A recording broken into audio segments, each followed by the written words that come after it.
Puji nama Tuhan, Shalom saudara yang dikasihi Tuhan Yesus. Boleh saya undang untuk bangkit berdiri saudara. Kita mau sapa satu dengan yang lain. Katakan, selamat hari Minggu, Tuhan Yesus memberkati. Haleluya, puji Tuhan. Kembali kita bertemu lagi saudara di awal bulan November yang penuh dengan sukacita, amin. Kita boleh rasakan kebaikan Tuhan. Hari demi hari, tahun demi tahun, waktu demi tahun kita boleh rasakan. Dan saat ini saudara, saya mau ngajak kita semua untuk masuk ke dalamannya Tuhan lebih lagi. Karena di dalam hadirat Tuhan kita pasti akan berbahagia, amin.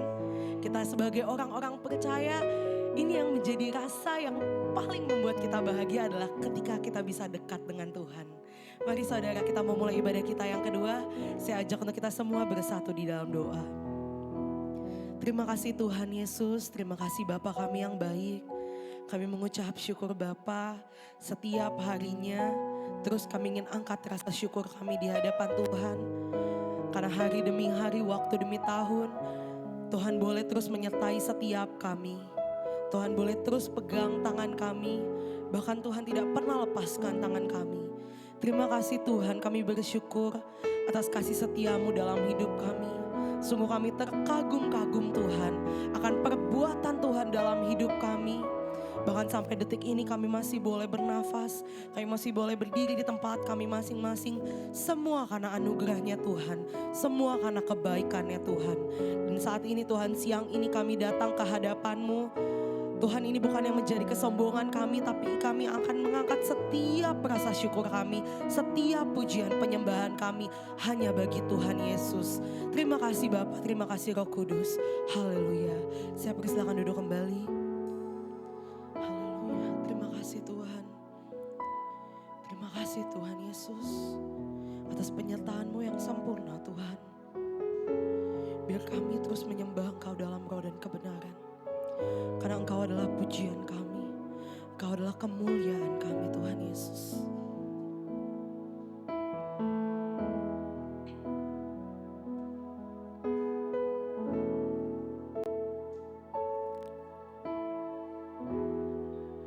Ku masuk ke hadirat-Mu di tempat kudus-Mu. Tuhan,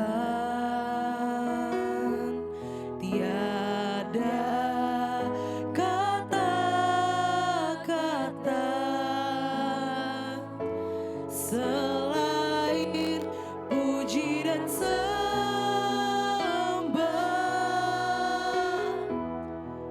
Saat-saat ini alangkah indahnya Tuhan bersama-Mu selalu, memuji dan menyembah-Mu. Engkau Tuhan, pujianku. Engkau Tuhan, kemuliaanku. Kekudusan-Mu penuhi tempat ini.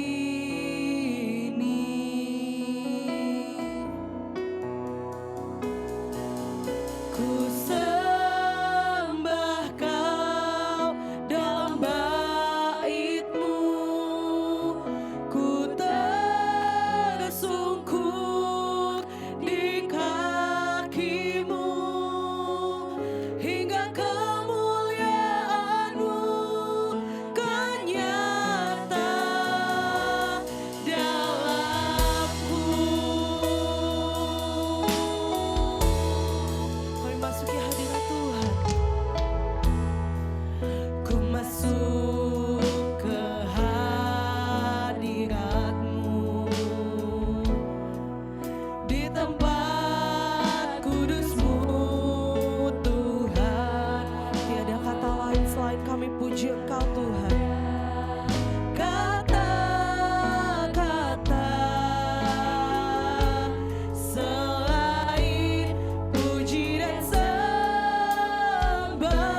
Sebab Kau layak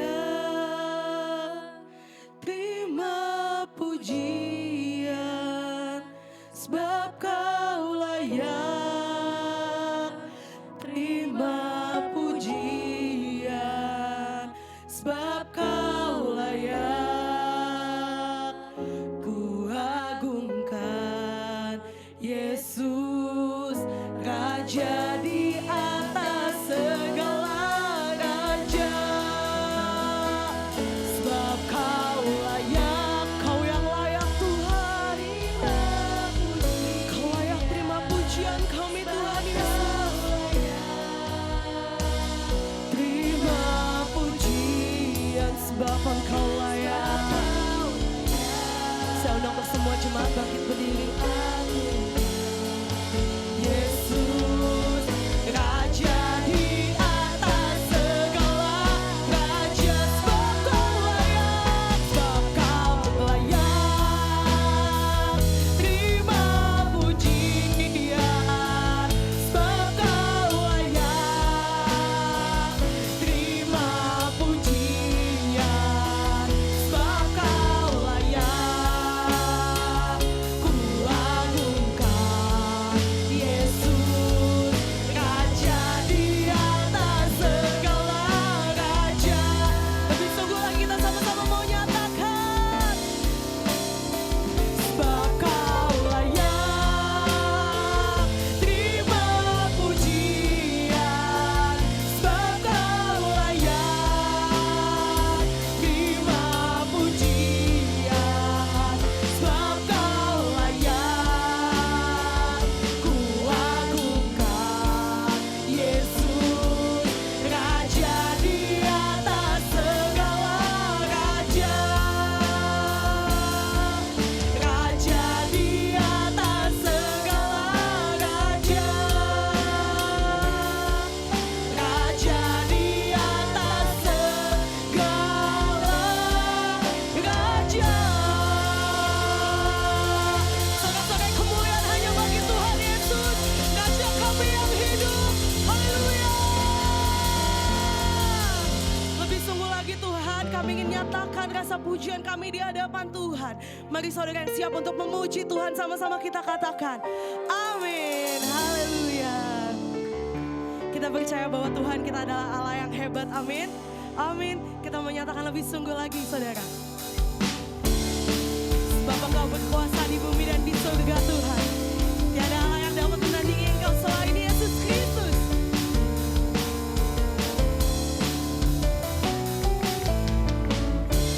Berkuasa di bumi di surga, Dia bertahta, bertahta dalam kemuliaan. Dialah Tuhan Allah kita, namanya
disenangkan akan setiap pujian penyembahan kita, amin. Amin. Saya persilakan duduk kembali saudara. Kita akan masuk dalam kebenaran firman Tuhan. Mari kita satukan hati kita saudara. Biar firman ini menjadi rema dalam hidup kami Tuhan. Biar firman ini menegur setiap kami. Terima kasih Tuhan Yesus.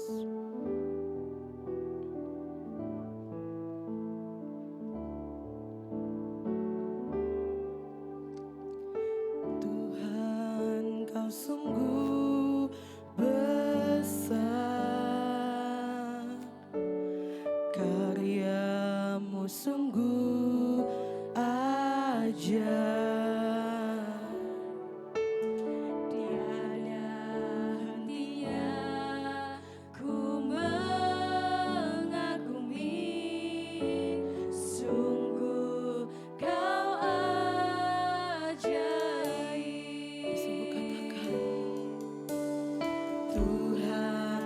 Sungguh besar,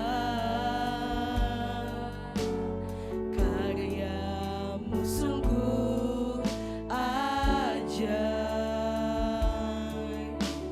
Tiada hentinya ku mengagumi, sungguh kau ajaib. Ku mau bersyukur kepadamu Tuhan, anugerah-Mu mempesonaku. Selalu dan selalu kau angkat hatiku, kau membuatku berharga di mata-Mu. Saya untuk semua jemaat bangkit berdiri. Ku mau bersyukur kepadamu Tuhan, anugerah-Mu mempesonaku. Selalu dan selalu kau angkat hatiku, kau membuatku berharga di mata-Mu.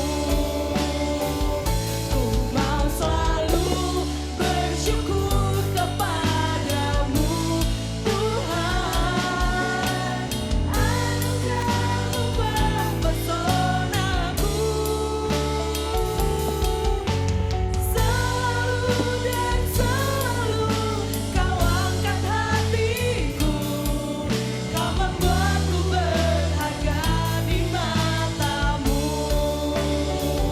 Ku mau selalu bersyukur kepadamu Tuhan, anugerah-Mu mempesonaku. Selalu dan selalu kau angkat hatiku, kau membuatku berharga di mata-Mu. Dan selalu kau angkat hatiku, kau membuatku berharga di mata-Mu.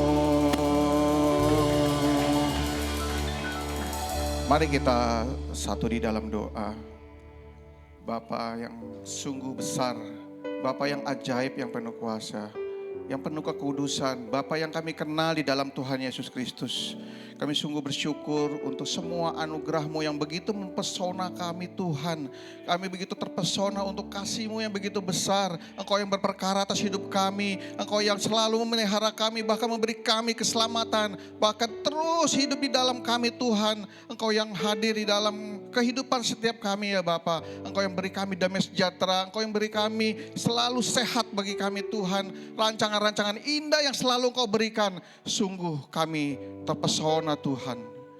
Kalau hari ini juga kami terpesona untuk Engkau yang terus memperkuat kami dengan firman-Mu ya Bapa.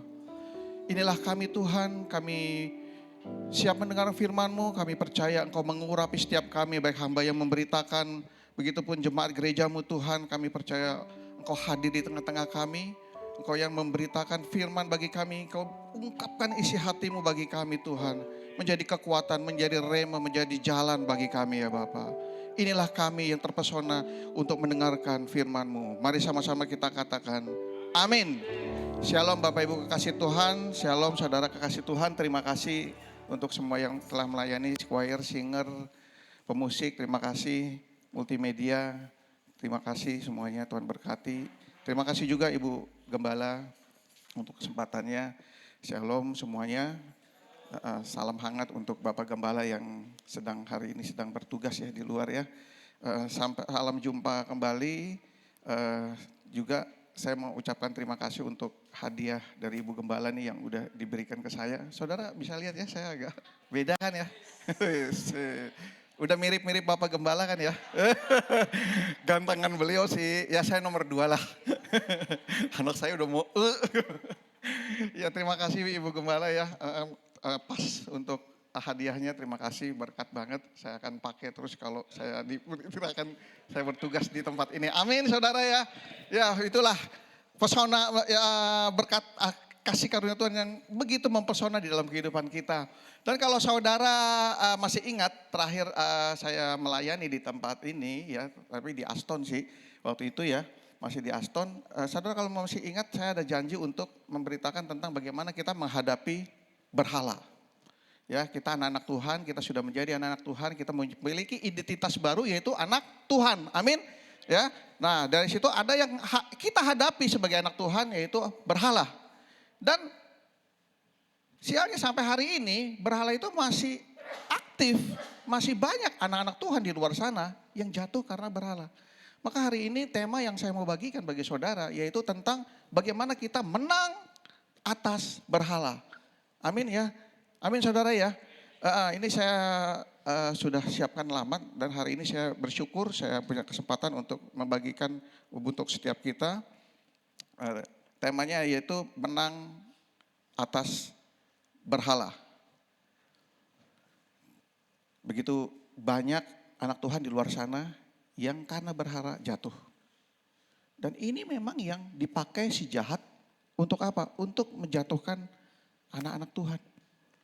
Ini yang terus, jadi caranya tetap sama dari dulu sampai sekarang, caranya tetap sama. Ya, hanya bentuknya yang berbeda-beda sekarang, bentuknya yang makin variatif. Dan hari ini kita bersyukur, yuk kita sama-sama kita belajar bagaimana kita menghadapi berhala, bagaimana kita menang berhala. Firman Tuhan pada sudah memberikan satu nasihat bahwa karena itu saudara-saudaraku kekasih, jauhilah penyembahan berhala. Hari ini kita belajar bukan hanya menjauhi, tapi bagaimana kita menghadapinya, bagaimana kita menang atas berhala. Amin. Setuju ya saudara ya? Saudara masih bersama saya, yuk kita lanjut. Kita baca di Keluaran 20, kita baca dulu di Keluaran 20, ayatnya yang ketiga sampai 5a. Kita baca bergantian, saya baca di ayat 3 dan seterusnya ya. Inilah firman Tuhan. Jangan ada padamu Allah lain di hadapanku. Ayat keempat.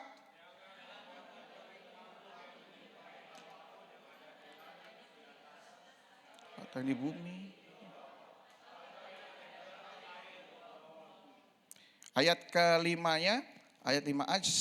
Jangan sujud menyembah kepadanya atau beribadah kepadanya. Sebab aku, Tuhan Allahmu adalah Allah yang cemburu. Allah kita dengan tegas melarang, memerintahkan kita. Jangan ada Allah lain. Jangan bahkan membuat patung-patung atau apapun yang membuat orang percaya tidak lagi menyembah dia. Jangan sujud menyembah kepada berhala atau apapun patung-patung itu. Sembahlah kepada aku saja kata Allah. Ini artinya saudara ya.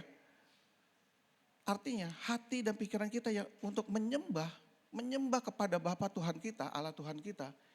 Ini poin yang sangat tinggi yang dilihat oleh Allah. Tuhan kita sangat concern, ini sangat utama. Yaitu gak bisa ditawar lagi, tidak toleransi lagi, harus menyembah Tuhan. Ini kita bisa lihat dari ayat ini. Tidak ada toleransi, sembah aku saja. Saudara, sampai sini saudara bisa paham ya. Bagaimana kita bisa lihat contohnya Adam jatuh di dalam dosa, Adam dan Hawa. Ya, kenapa? Karena dia bukan lagi percaya sama Allah saja, tetapi juga percaya sama ular. Akhirnya jatuh. Dan kita bisa lihat, ya contoh kedua Yesus Kristus. Ketika inilah anakku yang kekasih, kepadanya lah aku berkenan. Kemudian Yesus dibawa iblis untuk dicobai. Pertama ditawarkan roti, ya. Engkau lapar, buatlah batu ini jadi roti. Yesus menjawab, kita hidup bukan hanya dari roti saja. Kemudian dibawalah Yesus ke tempat yang tinggi di bait suci Allah. Kalau kamu anak Allah, jatuhkan dirimu. Dicobai terus, jatuhkan dirimu, dia akan melindungi. Tetapi Tuhan bilang apa? Jangan mencobai Allah Tuhanmu. Dan yang ketiga dibawalah Yesus dikasih lihat semua dunia, dikasih lihat segalanya. Iblis nawarin apa? Semua akan kuberikan asal apa? Asal menyembah. Asal menyembah Tuhan. Dari sini kita bisa lihat bahwa penyembahan kepada Tuhan ini nilainya paling besar, saudara. Paling besar. Tidak ada toleransi. Sampai sini sudah bisa paham ya. Dan Yesus berkata, enyahlah kau. Begitu dia bilang mau nyembah iblis, suruh nyembah iblis. Enyahlah kau iblis. Ya, hari ini kemudian iblis meninggalkan Yesus karena dia kalah, dia meninggalkan Yesus. Tetapi dia bukan cuma meninggalkan Yesus. Dia datang ke anak-anak Tuhan yang lain. Nah ini yang repot. Dia datang ke anak-anak Tuhan yang lain. Adam jatuh, Daud jatuh, Salomo jatuh. Israel juga buat patung lembu emas. Ya, ada lagi tuh anak Tuhan yang baru tuh artis jatuh. Ya, kita lihat ya. Dari anak Tuhan, tahu-tahu pindah. Sekarang pergi ke negeri tempat lain, cuma untuk nyium-nyium batu coba. Ya, jadi dari sini kita bisa lihat penyembahan terhadap satu-satunya Tuhan kita. Ini nilainya sangat tinggi, saudara. Ya, amin ya, saudara ya. Saya akan sampaikan bahwa definisi berhala dari sini kita bisa lihat bahwa berhala adalah sesuatu yang dianggap lebih penting dari Tuhan. Yaitu sesuatu itu membuat hati dan pikiran manusia berpaling atau tidak lagi memerlukan Tuhan. Jadi berhala adalah sesuatu yang dianggap lebih penting dari Tuhan. Sesuatu yang membuat hati dan pikiran orang percaya jadi berpaling kepada Tuhan. Bahkan bukan hanya berpaling, dia tidak lagi mau memerlukan Tuhan. Nah ini yang bahaya. Ada ayatnya kita nggak usah baca, saya hanya mau menuliskan ayatnya untuk menyampaikan bahwa saudara bahwa apa yang saya tulis hari ini yang saya beritakan bagi saudara, saya semua ambil dari Alkitab. Tidak ada buku lain. Ya, amin ya. Jadi cara iblis tetap sama, yaitu menawarkan berhala. Hanya berhala bentuknya yang semakin variatif, semakin banyak jenisnya. Dan hari ini saya mau mengajak saudara untuk kita belajar. Definisi dari berhala jadi apa? Sesuatu yang dianggap lebih penting. Ya, lebih penting dari Tuhan, sesuatu yang membuat hati dan pikiran manusia berpaling bahkan akhirnya tidak lagi memerlukan Tuhan. Amin ya saudara ya, sampai sini saudara paham ya. Dan tujuannya cuma satu, tujuannya itu memisahkan kita, memisahkan Bapa Tuhan kita dari anak-anaknya. Tidak, tujuannya cuma satu. Kita orang percaya yang sudah di dalam Yesus, kita tegas, kita punya identitas baru, anak Tuhan. Amin. Dan si jahat nggak rela. Dia buat berhala, dia tawarkan berhala. Untuk apa? Untuk memisahkan anak-anak Tuhan dari Bapa Tuhan kita. Ini tujuannya. Tujuannya cuma satu. Ya, caranya cuma satu, tujuannya pun cuma satu. Ya. Dan akibatnya, dan ini akibat yang ditimbulkan dari berhala, akibatnya yaitu saya tadi, satu, tidak lagi kita percaya kepada Tuhan.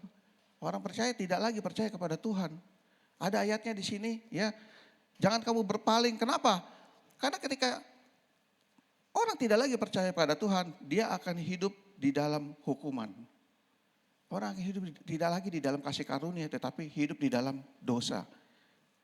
Ya, ini harus kita pahami. Ya tadi saya udah kasih contoh. Ya, ada artis yang tidak lagi percaya kepada Tuhan. Karena pergi dia berangkat ke negeri seberang. Pakai bajunya sih putih ya. putih kayaknya sih suci gitu, tapi cium-cium batu ya. Ya, nah ini akibat yang pertama saudara. Dan akibat yang kedua kita lihat menduakan Tuhan. Ini yang paling banyak saudara. Ini yang paling banyak dan banyak orang percaya yang tidak menyadari bahwa mereka sedang menduakan Tuhan. Mereka sedang menduakan Tuhan. Ini ada firman-Nya, yuk kita sama-sama baca di Matius 6 ayatnya ke-24. 3, 2, 1. Tak seorang pun dapat mengabdi kepada dua tuan, karena jika demikian ia akan membenci yang seorang dan mengasihi yang lain. Atau ia akan setia kepada yang seorang dan tidak mengindahkan yang lain. Kamu tidak dapat mengabdi kepada Allah dan kepada Mamon. Jadi akibat kedua dari berhala yaitu sinkritisme. Jadi menduakan Tuhan dan ini seringkali tidak disadari. Ya ada yang sadar, ada yang tidak menyadari. Contoh ya, contoh. Ada orang punya toko, bukan saya ya, saya sih toko tapi bukan saya. Dia pagi doa supaya dagangannya laris, tapi pakai penglaris. Pakai penglaris. Ada orang pakai jimat-jimat. Wah, ada yang di toko ya datang ke toko saya. Ya, dia pakai batu terus habis belanja, kok ini nih batu saya ini pakai, kalau orang dagang pakai ini. Buat apa? Buat penarik kok. Ah, emang batu magnet? Saya bilang gitu. Emang batu magnet? Enggak, ini buat penarik supaya orang belanja. Hai, gitu. Dan ternyata banyak loh, banyak orang-orang yang gitu. Dia masih menyembah Tuhan tapi pakai alat itu, berhala itu. Pakai jimat, pakai apa, itu banyak sekali. Ya seperti itu. Ya, ada orang-orang yang memang dia tidak menyadari bahwa mereka sedang menduakan Tuhan. Salomo contohnya, ya menyembah Tuhan, membuat bait Tuhan yang begitu megah, begitu besar, tapi dia membiarkan istrinya, beberapa istrinya untuk melakukan penyembahan terhadap ilah lain. Itu adalah dualisme, sinkritisme, dan ini saya mau katakan, Bapa Tuhan kita juga tidak mau seperti itu. Amin, ya. Kemudian akibat yang ketiga saya cepat saja. Karena ini ada 50 ya Richard. Oke, akibat ketiga saya langsung saja. Ya, ini mendatangkan pencobaan. Yuk kita lihat ayatnya. Ya.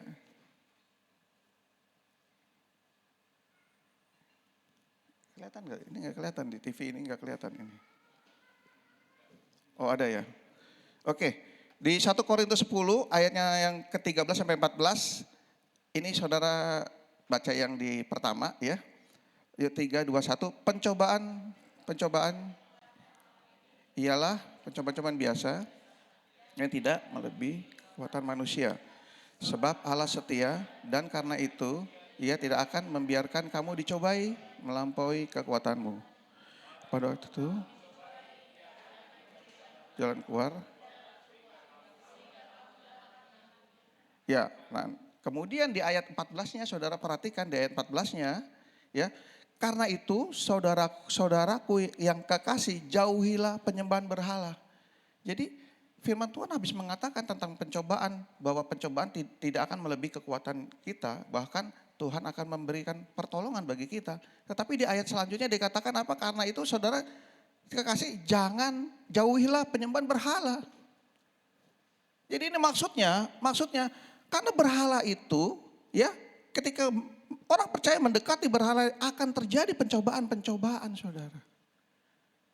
Dan lebih jelas lagi itu di Mazmur 106 ya, Mazmur mengatakan bahwa mereka orang di luar sana beribadah kepada berhala-berhala dan menjadi perangkap bagi mereka. Jadi berhala itu menjadi perangkap bagi mereka untuk mereka masuk ke dalam pencobaan-pencobaan. Sebagai contoh, ya ada orang yang dulunya miskin, ya dulunya hidupnya susah. Kemudian dia pokoknya saya mau kaya, jadi berhala, uang jadi berhala dia. Ya, uang jadi berhala dia. Pokoknya saya mau kaya, tadinya dulu naik motor sama istri hujan-hujanan. Kemudian begitu dia terobsesi dia mau jadi kaya, dia punya uang. Akhirnya dia punya uang, dia jadi orang kaya, dia mau beli mobil. Begitu dia mau beli mobil, dia datang ke showroom atau ke pameran mobil ya di Gias misalnya di Kemayoran. Dia datang ke mobil, begitu dia lihat, wah ini mobil bagus nih, paling bagus. Dia yang dibeli bukan cuma mobil, SPG-nya pun dibeli sama dia. Tergoda. Ada loh seperti itu loh. Ya kita bisa ketawa tapi ada loh. Dia merasa dia udah kaya, dia udah hebat. Ya kan? Bahkan nggak boleh, wah kayaknya boleh nambah nih. Ya bisa loh. Karena itu yang dirancang oleh berhala. Supaya apa? Orang dia percaya masuk, terus dia masuk ke dalam pencobaan-pencobaan. Tergoda, digoda terus. Banyak contoh-contohnya banyak bisa sampai sore kalau saya ceritain. Ya, jadi sombong, orang menaik pangkat jadi sombong. Macam-macam, Saudara. Macam-macam yang membuat orang masuk dalam pencobaan. Ya. Nah, dari sini saya rangkum jadi ada 3 tadi. Yang pertama, tidak lagi percaya kepada Tuhan. Yang kedua, menduakan Tuhan. Yang ketiga, mendatangkan pencobaan-pencobaan. Sampai sini Saudara paham ya? Cukup paham ya yang saya sampaikan ya. Pak ini kapan sih ini menghadapi berhalanya? Ini baru pinggirnya saya mau jelaskan dulu. Kenapa? Supaya Saudara paham. Apa sih ini berhala ini apa? Tujuannya apa? Jadi kalau kita mengalahkan musuh kita harus belajar dulu. Ini apa sebetulnya dan akibat-akibatnya apa? Ya. Nah, baik kita akan lihat. Saya mengajak Saudara untuk kita lihat ada satu cerita ya, konteks cerita di 1 Yohanes, surat 1 Yohanes 5 ayat 19 sampai 21. Ini bagaimana Yohanes memperingati, memberikan satu peringatan bagi jemaat di Efesus tentang bahayanya berhala ya dalam kehidupan orang percaya. Karena pada saat itu, jadi ini surat Yohanes untuk jemaat di Efesus ya. Pada saat itu, Efesus itu adalah satu negeri yang begitu sejahtera, masyarakatnya sejahtera karena di situ kota perdagangan, pelabuhan. Tetapi mereka masih hidup dalam berhala-berhala, bahkan ya yang lebih seremnya lagi, di sana ada kuil Diana namanya. Ada kuil Diana itu, jadi di situ tempat terselubung untuk pelacuran. Jadi kuil itu sebetulnya tempat pelacuran. Dan banyak orang-orang percaya yang pada saat itu di Efesus itu jatuh ke dalam pelacuran itu. Dan belum lagi hal-hal yang lainnya. Maka itu Yohanes membuat surat kepada jemaatnya di Efesus untuk mengingatkan mereka. Ya, di sana memang begitu banyak orang-orang yang hidupnya damai sejahtera, kaya raya. Dan ya itu tadi menyembah Tuhan juga tapi jatuh ke dalam berhala. Yuk kita baca yuk di ayatnya yang 19 sampai ke 21. Kita baca bergantian, ayat 19 inilah firman Tuhan, kita tahu bahwa kita berasal dari Allah, amin. Dan seluruh dunia berada di bawah kuasa si jahat. Ayat 20.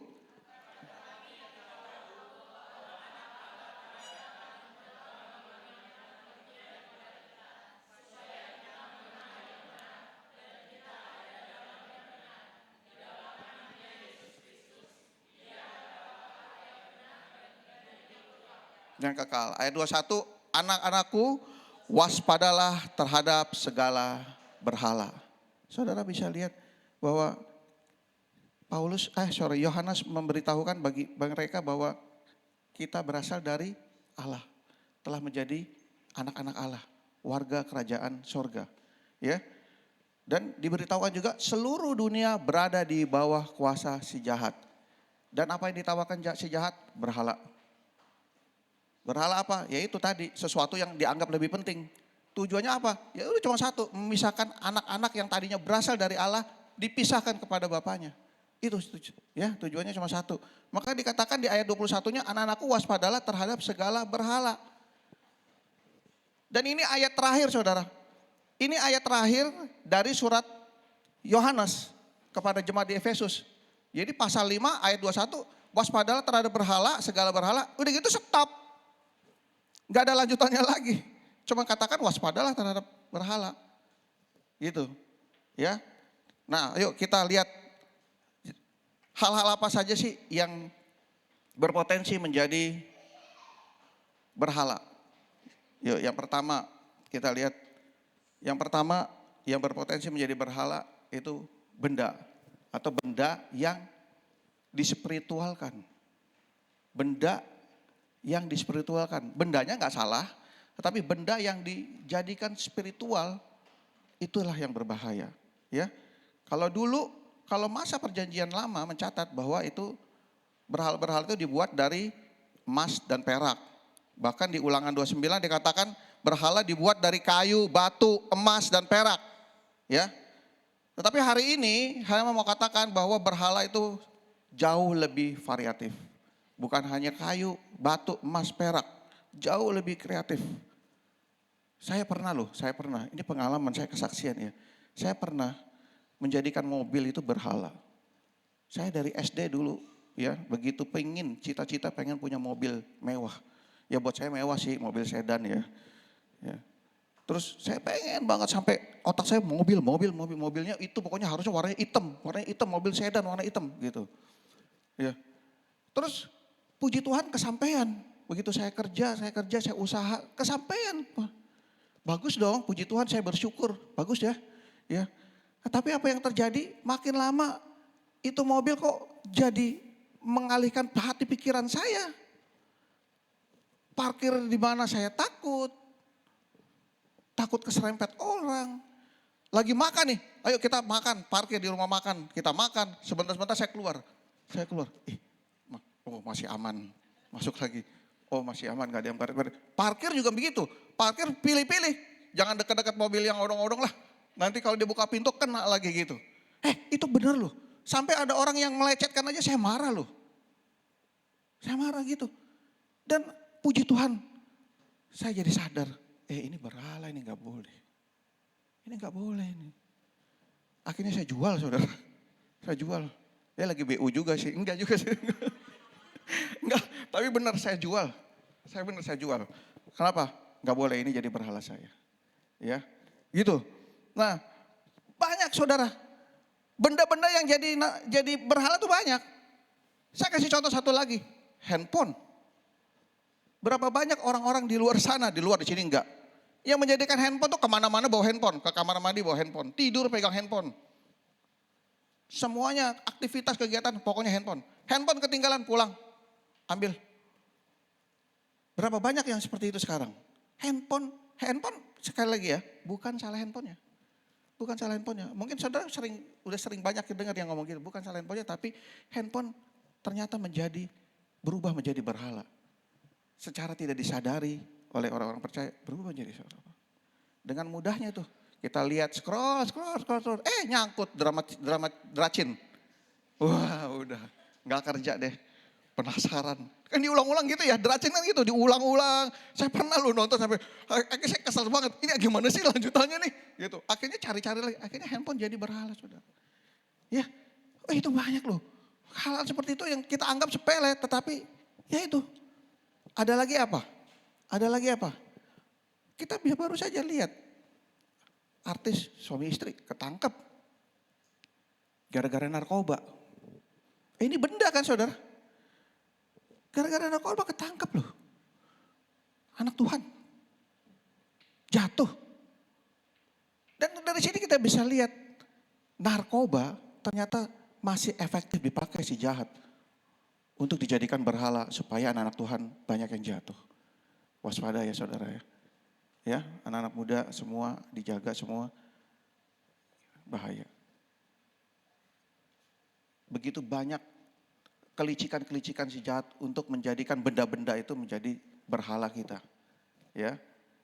Ya, oke, kita lanjut yang keduanya. Yang kedua ini tentang yaitu apa yang berpotensi menjadi berhala? Identitas.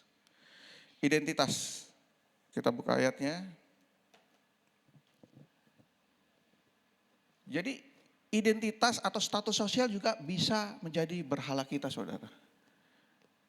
Kita bisa lihat kemarin itu ada yang baru lulus P3K ya katanya ya. P3K lulus jadi pejabat, istrinya diceraikan. Gila. Untung bukan anak Tuhan tuh. Kalau anak Tuhan saya omongin di sini tuh. Ya itu ternyata terjadi loh seperti itu loh. Kita bisa lihat juga di perjanjian lama bagaimana Raja Saul yang begitu terobsesi, tadinya dia diurapi Tuhan, dipilih Tuhan untuk menjadi raja bangsa Israel. Tetapi kemudian hati pikirannya berubah, dia terobsesi menjadi raja. Rusak. Kekuasaan yang dimiliki, yang diberikan oleh Tuhan, merusak dia. Ternyata merusak hati pikirannya ya. Dia dikuasai oleh statusnya sebagai raja. Dia takut kalau ada orang yang menggantikan dia. Akhirnya dia menjauh dari Tuhan. Jadi identitas atau status sosial kita itu juga menjadi satu potensi bisa menjadi berhala.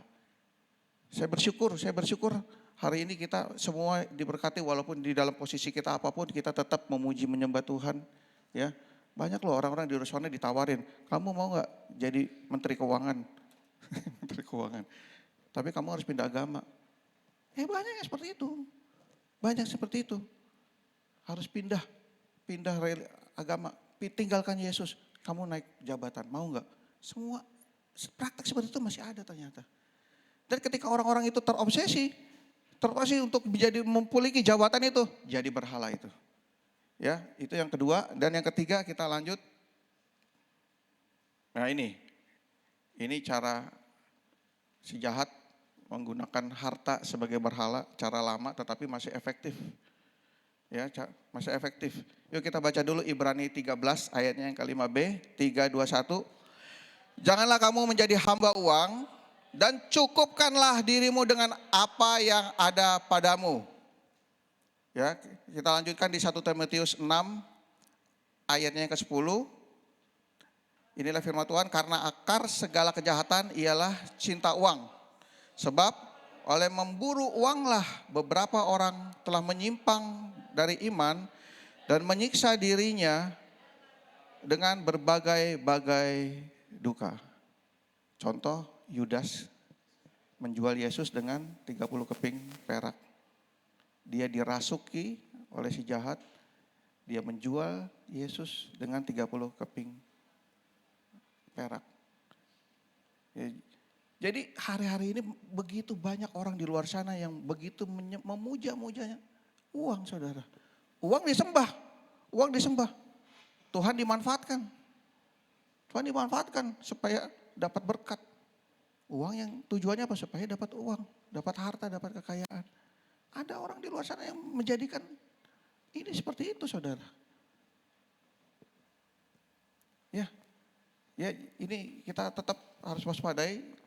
Malah ya, yang menarik ya, ini pengalaman ya. Belum lama ada hamba Tuhan di depan jemaat mengatakan gini. Saudara pilih uang 1 truk. Saudara pilih uang 1 truk, istri saya langsung ketawa tuh karena benar ini kejadian benar. Uang 1 truk atau damai sejahtera? Gitu saudara. Biasanya jemaat kan paling amin ya gitu-gitu. Ini banyak loh yang ngomong uang 1 truk. Saya langsung, kaget. Gila. Ternyata uang masih efektif loh. Uang masih efektif dipakai si jahat loh. Ya ini bercandaan doang. Tetapi saya percaya setiap kita akan diberi selalu kekuatan untuk menjadikan uang, memanfaatkan uang untuk hal-hal yang baik. Ya, bukan menjadikannya berhala. Ya, bukan kita menyembah uang, tapi kita memanfaatkan uang. Ya, sampai sini saudara bisa mengerti ya maksudnya ya. Nah, tetapi bukan cuma itu ternyata. Bukan cuma itu tentang uang. Banyak uang menjadikan uang berhala. Ternyata tidak punya uang pun itu juga berhala, saudara. Iya benar. Banyak orang-orang di luar sana yang kesulitan keuangan. Akhirnya dia fokusnya sama uang. Bagaimana dapat uang untuk bayar hutang, bagaimana bayar uang untuk memenuhi kebutuhan, mau bayar kuliah, semua. Enggak dapat uang. Enggak dapat. Jadi uang itu jadi berhala. Fokusnya bukan sama Tuhan, bukan mencari kerajaan surga, bukan mencari kerajaan Allah, ya. Tetapi dia fokus sama uang terus. Akhirnya apa? Doa. Tuhan belum jawab. Dia kecewa, dia kepahitan. Dia menjadi ragu, dia tinggalkan Tuhan. Saya udah doa, tetap aja tuh saya susah uang. Ini hati-hati saudara. Ya, hati-hati ini buat hati kita semua. Karena saya pun beberapa tahun yang lalu juga begitu, fokus pada uang. kesukaran keuangan dalam menghadapi ya pada COVID. Saya langsung, ini salah. Saya harus fokus sama Tuhan. Ya, kita belajar untuk koreksi diri kita, validasi diri kita. Jangan sampai itu menjadi berhala di dalam diri kita. Ya. Jadi banyak uang juga salah. Gak ada uang lebih salah lagi. Ya mungkin itu kali ya. Mungkin itu kenapa, mungkin itu yang waktu hamba Tuhan bilang, mau pilih uang 1 truk apa damai sejahtera? Uang 1 truk. Saya juga kaget, tapi oke lah, itu hanya itu ya mungkin bercandaan mereka kali ya, bukan di dalam hati mereka.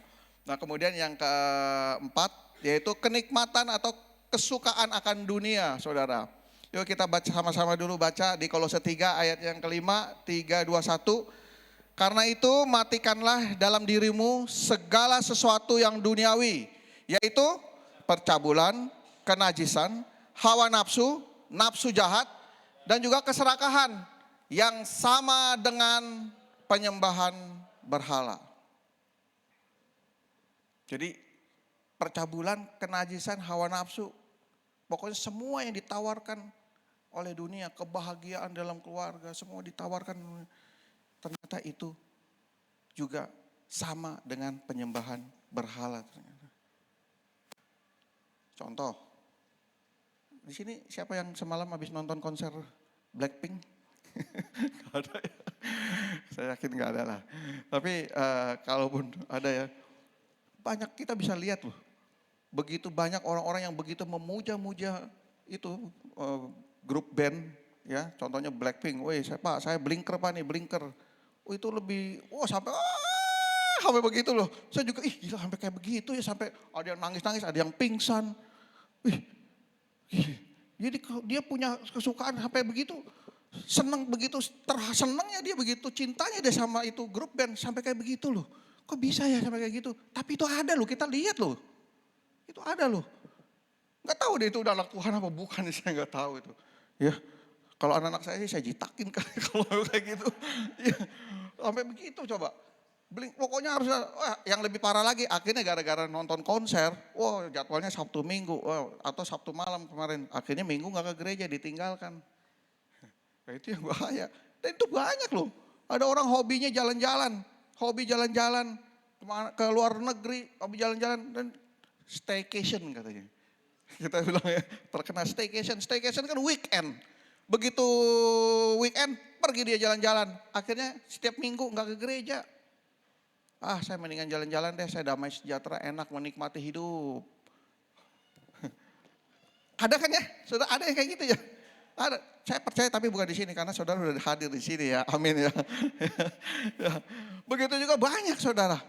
Banyak yang seperti itu. Tergoda oleh wanita, akhirnya dia tinggalkan gereja. Tergoda sama suami orang atau istri orang, banyak. Kenikmatan-kenikmatan yang ditawarkan oleh dunia itu menyebabkan kita lari. Kita lari dari Tuhan. Kita takut kepada Tuhan. Maka itu tadi dikatakan bahwa hawa nafsu, percabulan, kenajisan itu sama dengan penyembahan berhala. Paham ya saudara sampai sini ya? Ya, ini berpotensi dan yang masih sangat efektif yang saya mau sampaikan judi online. Ini judi online, hati-hati saudara. Ya, perhatikan anak-anak kita. Judi online itu juga merasuk supaya orang menikmat, dia punya hobinya kok main judi gitu. Di judi online itu juga sampai hari ini masih dipakai si jahat, masih dipakai iblis untuk dijadikan berhala. Ya judi-judi itu habis pikirannya semuanya kan, ya dia seneng di depan itu. Ya scam itu hati-hati. Ya. Oke ya sampai sini saudara paham ya. Yang kelima kita lanjut, yang kelima pada berapa sih? Ada 20. Ya ini yang kelima yang terakhir, saya janji ini yang terakhir. Yang kelima yang berpotensi jadi berhala diri sendiri. Nah ini menarik nih saudara. Pak kok diri sendiri jadi berhala gimana sih maksudnya? Yuk kita baca dulu ayatnya yuk. Di Yeremia 17 ayatnya kelima. Inilah firman Tuhan, beginilah firman Tuhan. Terkutuklah orang yang mengendalikan manusia, yang mengandalkan kekuatannya sendiri, dan yang hatinya menjauh dari Tuhan. Jadi ternyata ya Setiap orang yang mengandalkan dirinya sendiri itu juga berpotensi menjadikan dirinya berhala. Bahkan menurut saya, penilaian saya, ini paling bahaya. Ini paling bahaya. Kita bisa lihat di masa pencerahan di akhir abad 16, abad 17 sampai abad 18 sampai hari ini, ya begitu banyak orang yang tadinya alirannya genestik namanya genostik. Itu orang-orang yang berpikiran sekarang pokoknya yang penting jangan ke tradisional, dia dianggap agama itu tradisional. Ya, udah kita pengetahuan yang penting, akal budi semua yang penting. Saudara dengar ya, akhirnya mereka berpikiran tidak lagi perlu Tuhan. Yang penting diri sendiri. Pokoknya pakai akal kita. Kita bisa lihat begitu banyak orang yang menjadi ateis. Di Eropa, di Turki yang tadinya tempat jemaat Tuhan begitu banyak. Hagia Sophia, gereja terbesar. Hilang saudara. Mereka berpindah tidak lagi percaya kepada Tuhan. Bukan lagi sinkritisme, tetapi berpindah menjadi pemikiran-pemikiran diri sendiri. Dan gerakan-gerakan ini semakin banyak saudara. Gerakan-gerakan ini semakin banyak mempengaruhi orang-orang percaya di luar sana. Saudara ya pernah lihat di media sosial yang ayo kita lihat di kaca.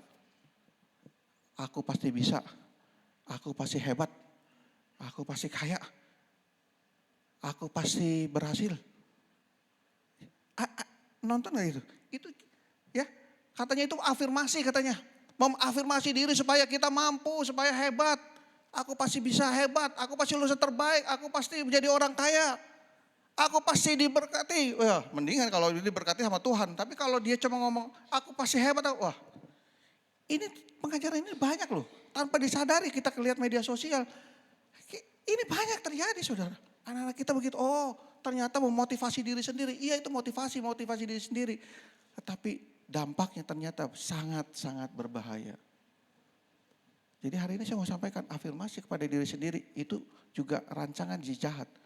Supaya manusia tidak lagi mengandalkan Tuhan. Ya, supaya manusia mengafirmasi dirinya. Mengafirmasi dirinya sendiri. Saya pasti sembuh. Saya pasti berhasil. Saya pasti sukses. Ya, motivator-motivator sering ngomong begitu ya. Ayo afirmasi diri sendiri. Hari ini saya mau katakan stop. Saya diberkati karena Tuhan. Saya berhasil sukses karena Tuhan. Semua kita taruh di dalam Tuhan Yesus. Amin saudara. Ini masih bekerja loh. Berhala ini masih bekerja aktif loh. Dan ini begitu banyak merusak orang-orang percaya di luar sana. Ya, oke ini ada lima hal-hal yang begitu berpotensi menjadi berhala. Saya sudah sampaikan. Dan yang paling penting dari hari ini yaitu, ini 5 ini ya. Saya udah bikin rangkumannya dan yang paling penting adalah bagaimana kita menang atas berhala dari tadi ke Pak. Oke baik, yuk kita sama-sama belajar. Ini terakhir ya bagaimana kita menang atas berhala.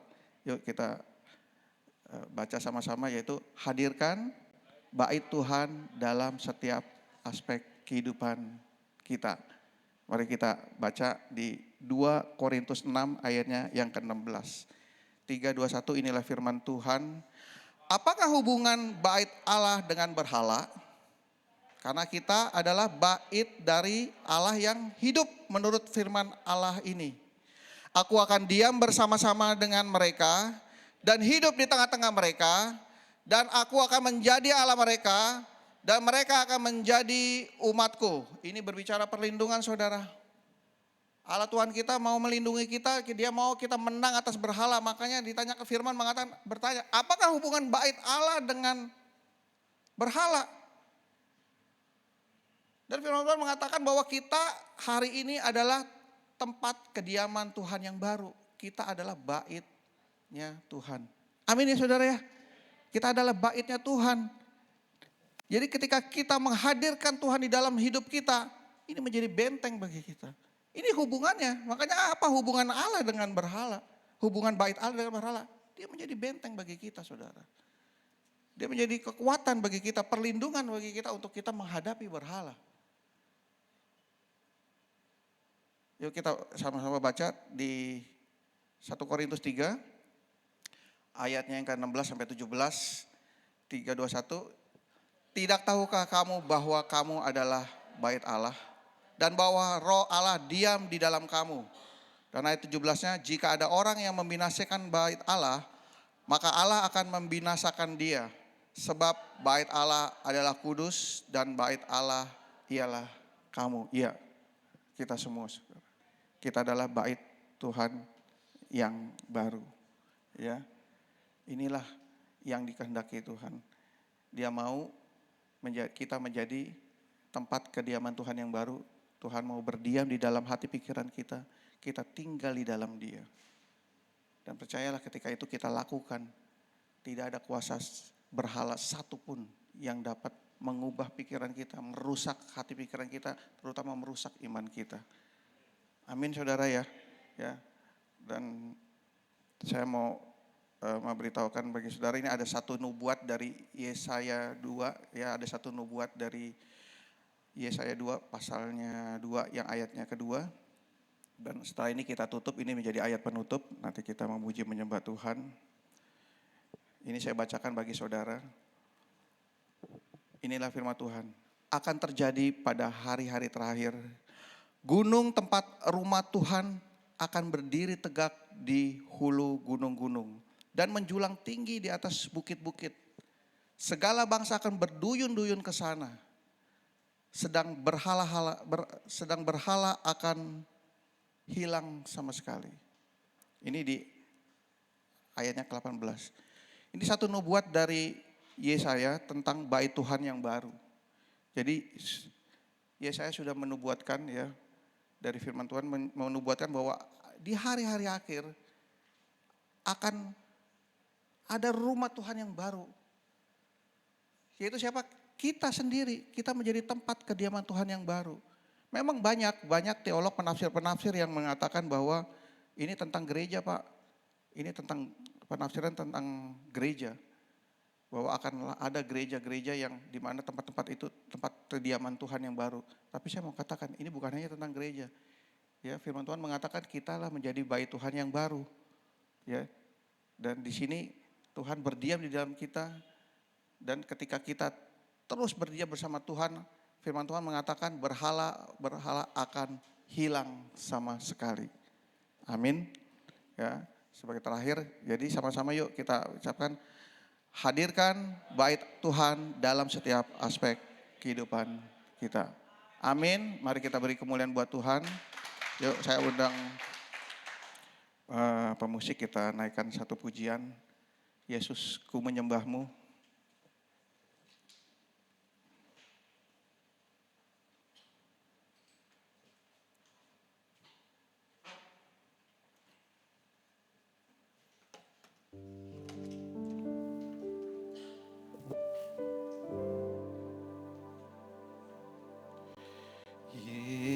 Yesus, ya, kemuliaan-Mu pulihkan hatiku. Yesus, kemuliaan-Mu berkati hidupku. Mari sama-sama katakan, segala puji, segala pujian, syukur bagimu. Kau hadir dalam hidupku. Kini ku datang sujud di hadapan-Mu, memuji-Mu, menyembah-Mu. Yesus, ku menyembah-Mu. Mari kita nyanyikan dari awal, Yesus, kemuliaan-Mu. Yesus, kemuliaan-Mu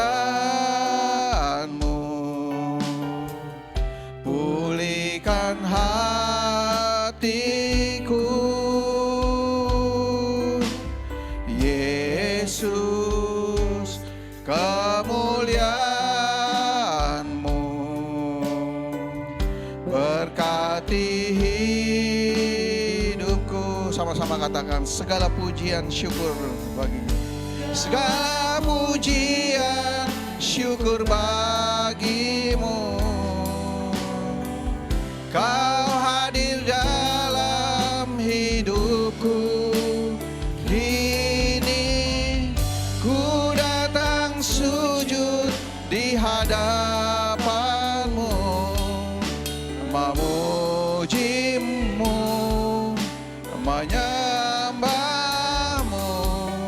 Yesus, ku menyembah. Saya mengundang saudara, yuk kita bangkit, kita katakan segala pujian syukur bagimu. Segala pujian syukur bagimu. Kau hadir dalam hidupku.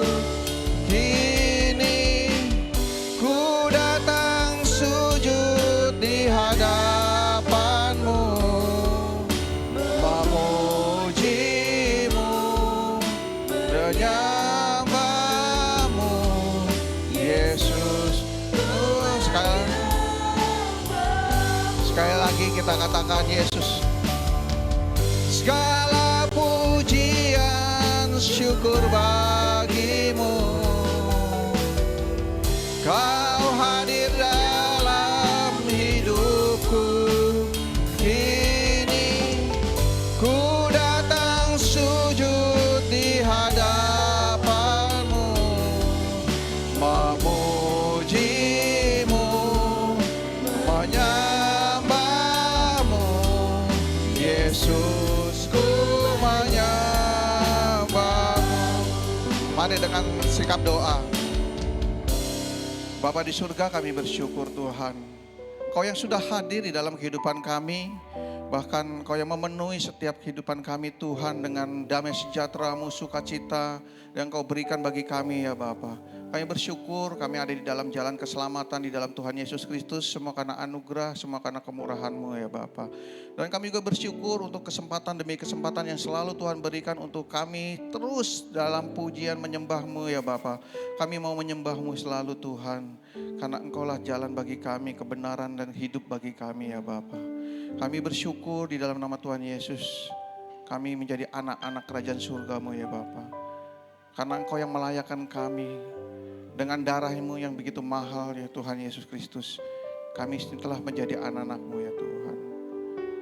Kami tahu Tuhan, kami masih ada di dalam dunia yang dikuasai si jahat. Tapi hari ini kami terus mau belajar Tuhan. Untuk bagaimana kita menghadapi dan bahkan menjadi pemenang atas segala yang jahat. Yang mencoba memisahkan kami dengan-Mu ya Bapa. Kami terus merindukan-Mu Tuhan untuk terus melawat setiap kami Tuhan. Penuhi kami dengan Roh Kudus-Mu. Urapi setiap kami Tuhan. Bahkan pimpin hidup kami Tuhan. Kami mau hidup dalam-Mu ya Bapa. Kami mau mengandalkan-Mu ya Bapa. Roh-Mu terus bekerja di dalam setiap kami Tuhan. Penuhi kami dalam setiap apapun yang kami kerjakan. Ada kuasa Roh Kudus yang memimpin kami ya Bapa. Begitupun juga Engkau beri kekuatan bagi kami untuk dengan firman-Mu Tuhan. Engkaulah firman yang hidup. Engkaulah roti yang hidup, Jehovah Jireh yang menyediakan bagi kami. Engkaulah kebangkitan dan hidup yang memberi kami kebangkitan, menerima hidup yang kekal di akhir zaman. Terima kasih Tuhan untuk semua anugerah yang begitu berlimpah yang Kau berikan. Biar kiranya Tuhan, Engkau jadikan kami bait Tuhan-Mu terus selalu. Menjadi rumah doa bagi segala bangsa. Sehingga kami terus datang kepadamu Tuhan. Kami mau terus datang kepadamu. Menyerahkan segala pengharapan kami di dalam tangan-Mu. Karena Engkaulah satu-satunya yang kami andalkan. Kami meletakkan semua pengharapan kami. Semua apa yang menjadi doa-doa kami di dalam tangan-Mu Tuhan. Karena kami mau mengandalkan-Mu hanya kepadamu saja. Tidak ada yang lain Tuhan. Hanya kepadamu ya Tuhan. Kami bersyukur Engkau telah berkenan menjadi tempat kediaman bagi kami. Darah Tuhan Yesus yang melayakkan kami menjadi bait sucinya Tuhan yang baru. Kami mau datang duduk diam di dalam bait Tuhan-Mu ya Tuhan. Karena kami tahu ada perlindungan kasih karunia demi kasih karunia di dalam kami. Kami meletakkan semua hidup kami, keluarga kami di dalam bait Tuhan. Karena kami pasti memperoleh kemenangan ya Bapa. Terima kasih Tuhan untuk semua anugerah yang Engkau sudah curahkan di dalam kehidupan kami. Terlebih untuk gerejamu terkasih GBI BKP Cyberpark. Kami bersyukur Engkau pakai terus Tuhan, bahkan lebih dan lebih dahsyat lagi ya Bapa. Sehingga banyak orang yang semakin memperoleh kemenangan dan hidup di dalam Tuhan, memuji dan menyembah Tuhan di dalam nama Yesus. Kami berdoa Tuhan untuk Bapak Gembala kami, Bapak Pendeta Rudi Siregar bersama Ibu Gembala kami, Ibu Manik, Vivi Manik. Begitu juga untuk kedua putra-putri beliau, Nathan dan Vanes. Kami percaya rancangan Tuhan yang terbaik yang Kau berikan di dalam kami Tuhan. Kami bersyukur Kau yang telah memberikan begitu besar otoritas surgamu kepada Bapak Gembala kami untuk memimpin gerejamu di tempat ini Tuhan. Menjadi kemenangan bagi kemuliaan nama Tuhan. Dan kami juga bersyukur untuk setiap yang melayani, kami berdoa ya Bapak, biar Kau pakai lebih dahsyat lagi. Roh yang begitu menyala-nyala untuk melayani-Mu terus bertumbuh, bahkan menjadi kekuatan bagi mereka. Dan Engkau yang memberi Tuhan semua menjadi kebenaran. Kami juga berdoa Tuhan untuk setiap jemaat gereja GBI BKP Cyberpark ini Tuhan. Engkau urapi setiap kami ya Bapak. Engkau perlengkapi kami dengan kuasa-Mu yang dari tempat maha tinggi. Sehingga kami meroleh kemenangan, bahkan kami dapat mengalahkan kuasa si jahat yang begitu banyak menawarkan berhala-berhala di depan kami. Tapi kami percaya dengan Roh Kudus-Mu Engkau beri kekuatan bagi kami ya Bapak. Kami bersyukur, kami terus dalam melangkah bersama-Mu Tuhan. Engkau yang tuntun kami, Engkau yang pegang erat tangan kami ya Bapak. Engkau yang meluputkan kami dari segala yang jahat. Meluputkan kami dari segala sakit penyakit. Meluputkan kami dari segala kesukaran-kesukaran keuangan. Karena rancangan-Mu adalah rancangan damai sejahtera untuk mendatangkan kebaikan. Kami meletakkan semua pengharapan kami dalam tangan-Mu. Kau yang memberkati setiap kami, memberkati jemaat gereja-Mu di tempat ini ya Bapa. Kami bersyukur Pak, karya kasih-Mu yang begitu sempurna di dalam setiap kami ya Bapa. Terima kasih Tuhan Yesus, terima kasih Tuhan. Di dalam nama Yesus kami sudah berdoa mengucap syukur. Haleluya. Amin. Segala pujian syukur bagi-Mu. Kau hadir dalam hidupku. Kini ku datang sujud di hadapan-Mu, memuji-Mu, menyembah-Mu. Yesus, kami mau menyembah-Mu Tuhan. Mari sama-sama kita katakan segala puji dan syukur.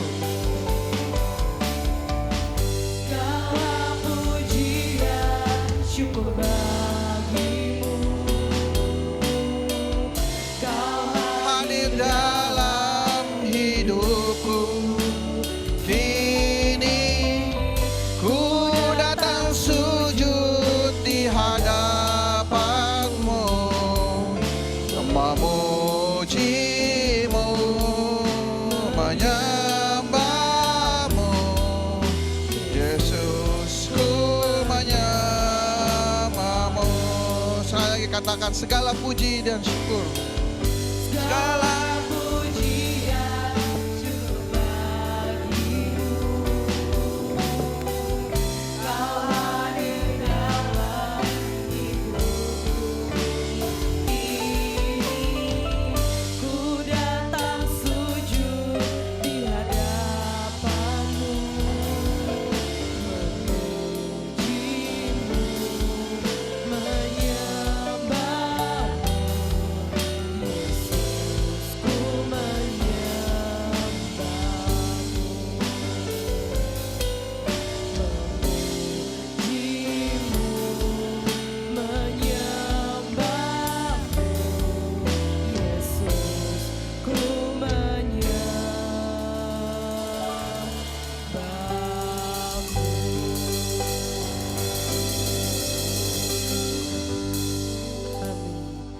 silakan duduk kembali saudara. Mari kita persiapkan persembahan kita yang terbaik. Sembari kita akan mendengarkan pengumuman untuk seminggu ke depan. Shalom semuanya, selamat datang di ibadah GBI BKP BCP. Bagi yang pertama hadir, kami berharap kita dapat bertemu bersama kembali. Berikut adalah kegiatan GBI BKP BCP selama 1 minggu ke depan. Yang pertama, pada hari Selasa kita ada doa terobosan jam 8 malam melalui aplikasi Zoom. Dan pada hari Rabu kita ada menara doa jam 7 malam melalui aplikasi Zoom dan via onsite di Asera One West. Dan pada hari Kamis dan sampai hari Sabtu kita ada Cool. Pada hari Kamis ada Cool Bible. Pada hari Jumat ada Cool Yobel Glory, Cool Daud, Cool Betsaida, Cool Eklesia, dan Cool Harapan Indah. Dan yang terakhir pada hari Sabtu ada Cool Babelan. Untuk informasi lebih lanjut terkait Cool, silakan hubungi gembala Cool masing-masing. Dan pada hari Sabtu kita ada morning prayer jam 5 pagi melalui aplikasi Zoom. Saudara, akan ada ibadah di tempat ini lagi. Ibadah pertama pada pukul 9 pagi, ibadah kedua pada pukul 11 siang yang akan dilayani oleh Pendeta Andreas Setiawan. Demikian pengumuman untuk seminggu ke depan. Saya undang untuk bangkit berdiri saudara. Kita akan mengakhiri ibadah kita pada siang hari ini. Terima kasih Tuhan Yesus, terima kasih Bapa yang baik. Kami sudah menyembah, meninggikan Engkau Tuhan. Tiba saatnya Tuhan kami mau berdoa kepadamu Tuhan. Terima kasih Tuhan atas penyertaan-Mu yang begitu sempurna atas hidup kami. Sehingga di siang hari ini Tuhan kami boleh bersama-sama memuji, menyembah, meninggikan Engkau. Bahkan kami sudah mendengar sebagian daripada isi firman-Mu Tuhan. Yaitu firman yang akan menguatkan kami, yang memberkati kami, yang menyembuhkan kami. Bahkan yang menguatkan kami Tuhan. Untuk kami boleh berjalan hari demi hari Tuhan. Sehingga apapun keadaan kondisi kami Tuhan, kami tetap bersyukur kepada Engkau. Terima kasih Tuhan, terima kasih Bapa, Kau hantarkan hamba-Mu ke tempat ini, Bapak Pendeta Novan Sumadi STH Tuhan.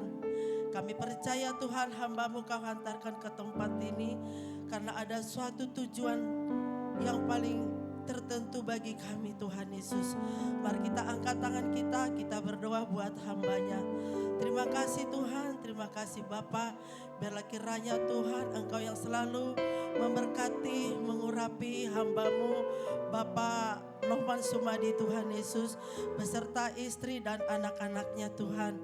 Kami percaya Tuhan firman yang ditaburkan pada saat ini Tuhan adalah firman yang akan selalu memberkati kami Tuhan.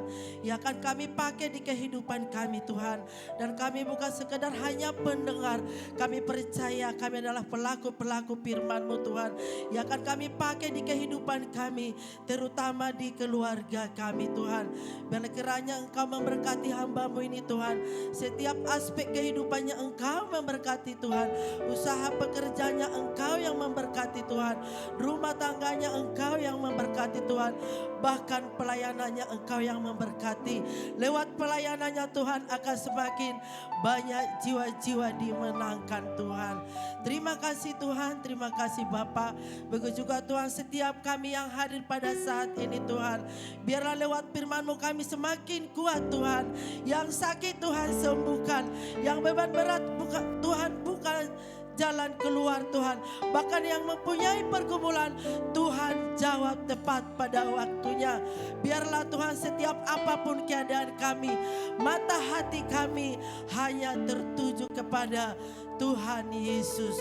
Begitu Tuhan persembahan yang kami berikan pada saat ini Tuhan. Kiranya Tuhan persembahan jadi dupa yang harum di hadapan-Mu. Kuduskan dan sucikan persembahan kami ini Tuhan. Supaya kami pakai untuk memperlamar kerajaan-Mu di tempat ini. Terima kasih Tuhan, sebentar kami mau pulang ke rumah kami masing-masing. Biar kiranya setiap kendaraan yang kami pakai Tuhan, Engkau tutup bungkus kami dengan kuasa darah-Mu. Tibakan kami di tujuan kami masing-masing dengan selamat tanpa kekurangan satupun. Sebelum kami pulang Tuhan, kami mau menerima berkat-Mu lewat hamba-Mu. Terima kasih Tuhan Yesus, haleluya, amin.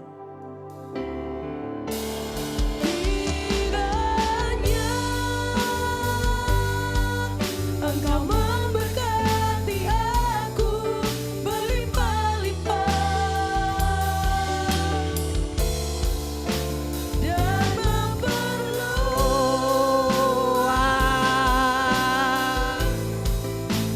daerahku.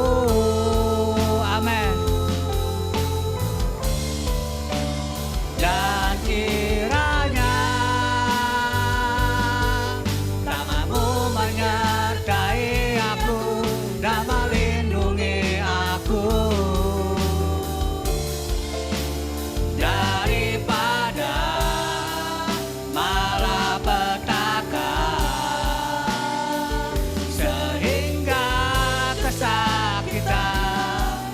tidak menimpa aku,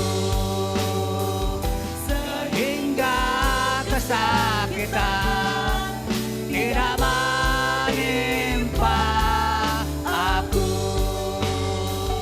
sehingga kesakitan tidak menimpa aku.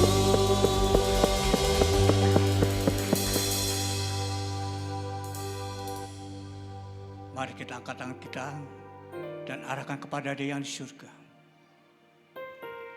Jemaat yang dikasihi Tuhan Yesus, imamat rajani umat kepunyaan Allah, pulanglah, terimalah damai sejahtera, sukacita berkat yang berlimpah-limpah, dan kasih karunia yang sempurna dari Allah Bapa di dalam surga, di dalam anak yang tunggal Tuhan kita Yesus Kristus, persekutuan yang manis dengan Roh Kudus yang menyertai kita, mulai siang hari ini sampai Maranatha.